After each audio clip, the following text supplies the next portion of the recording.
Welcome to all the participants. I see a wide-ranging profile, all from students to the professionals who are actually doing the design work. The first of all, I would like to mention today.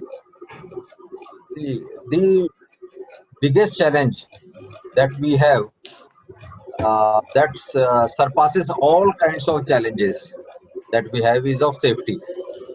Safety has to be ingrained in the all aspects of activities that engineers must be doing.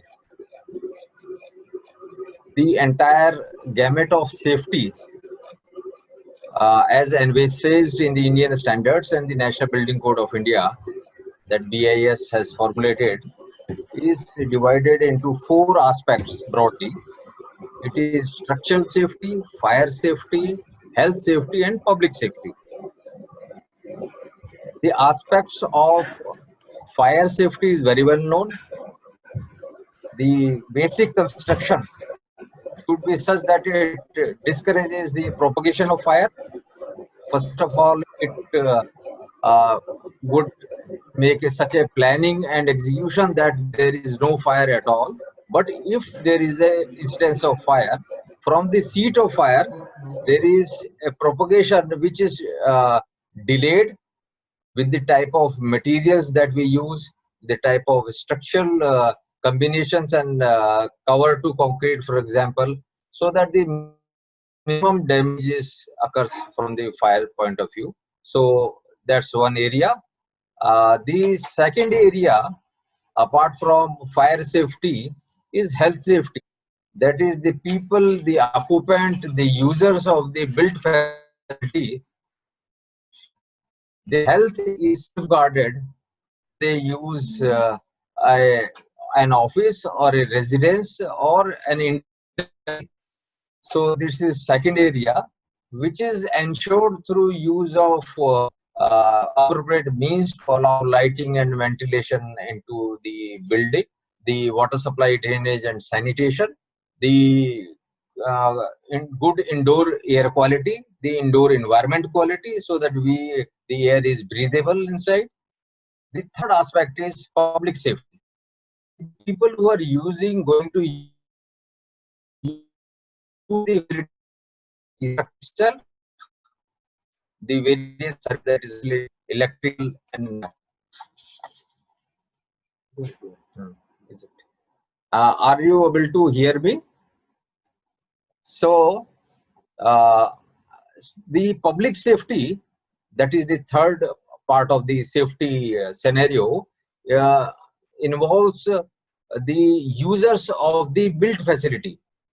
The structure itself should not cause any damage or any harm to the users of the built facility.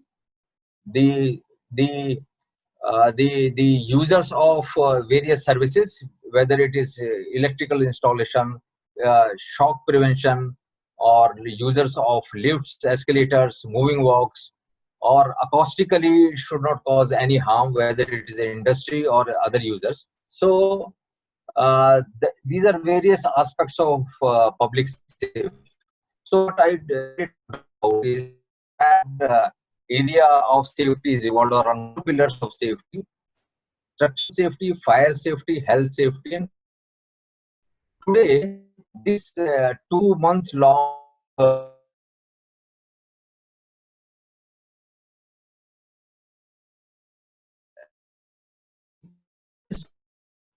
through external environment and internal environment, that is the onslaught externally from the building, within the building.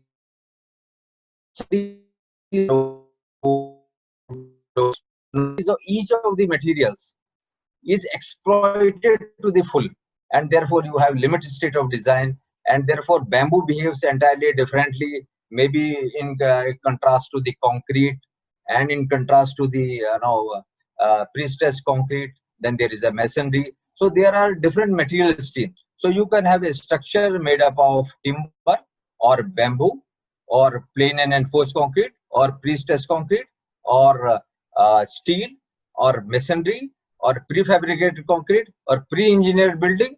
or glass facade building. So there are large number of combinations of different material streams with different inherent properties or value added, because of some of these are manufactured products, and therefore these have to be understood from that point of view. BIS has, of course, as you are already aware, has brought out loading code in terms of IS 875, material-based structural design codes, be it IS 800 or IS 456. For masonry, it is 1905. For bamboo, it is 159, or timber, it is 883. For precast concrete or prefabricated concrete, it is 15916 and 15917. There is a series of 16251, a series of standards on structural use of glass in buildings, and therefore these are various codes. There are additional codes which are available apart from earthquake codes, which are in addition to these codes available. For example, for IS 1670 for tall concrete structures, there is a retrofitting codes are also available for masonry as well, 13935, and for similarly for concrete framed structure. My suggestion would be that the structural design should be considered only as a part of the entire game of built facility.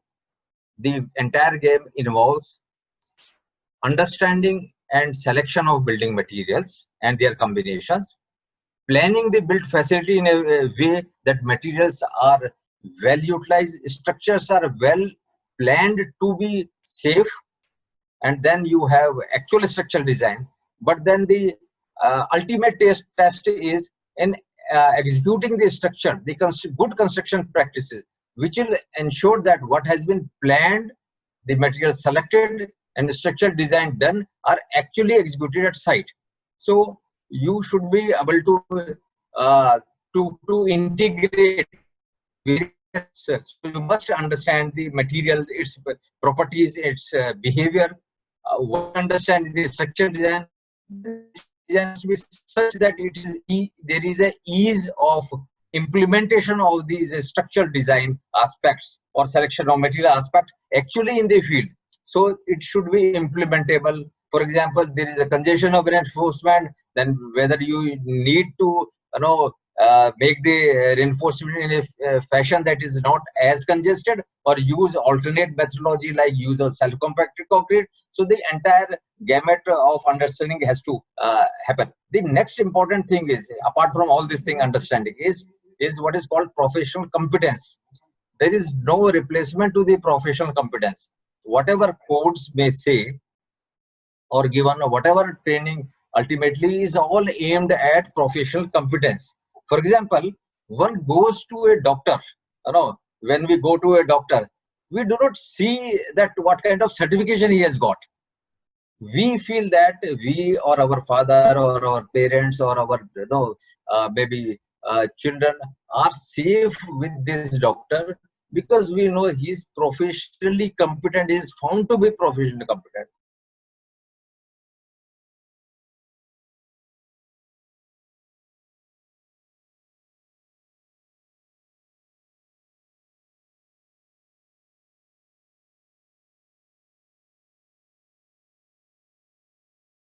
Long program, and I'm sure with the kind of capability that Amandeep along with his team, you will definitely have eye opener in this training program, and therefore please try to build up on your already good professional competence, and then transmit this information to millions of others, so that these structures which have to face the vagaries of cyclones, vagaries of earthquakes, and are safer in the event of a conflagration or a fire, are actually being designed. And we say that because you see there is a lot of faith that is reposed by public at large in structural engineer. Nobody in a house or a building, in an office, is ever worried whether my ceiling is going to fall. He feels safe because there is some structural engineer behind this. When we drive over a flyover or a bridge, we never feel threatened because we know that some competent professional has designed this structure and is going to be safe.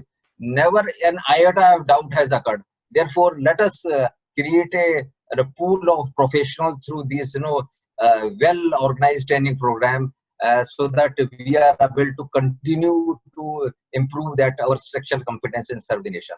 Thank you so much.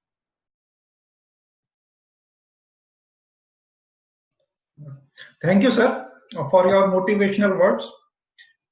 I would now like to mention that as we all are here to learn something, and we all know that we learn with the help of teachers. Now, I see many teachers, professors here in this group. I would like to thank all the teaching faculty, teaching fraternity, who help all the students to learn, because without learning one cannot grow.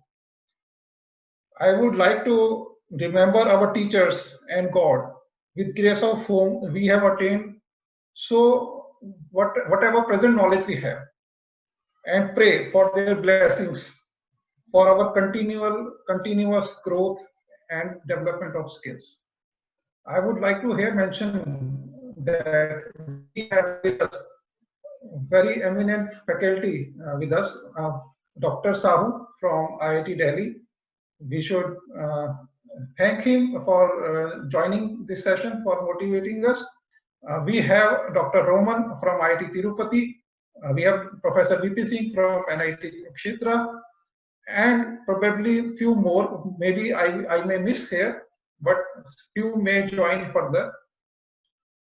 And as if to pay my gratitude to my teachers, I would recall my college teachers and professional teachers who have given me some light of knowledge, which has now helped me so that I can help you out in this training program by sharing my own experiences.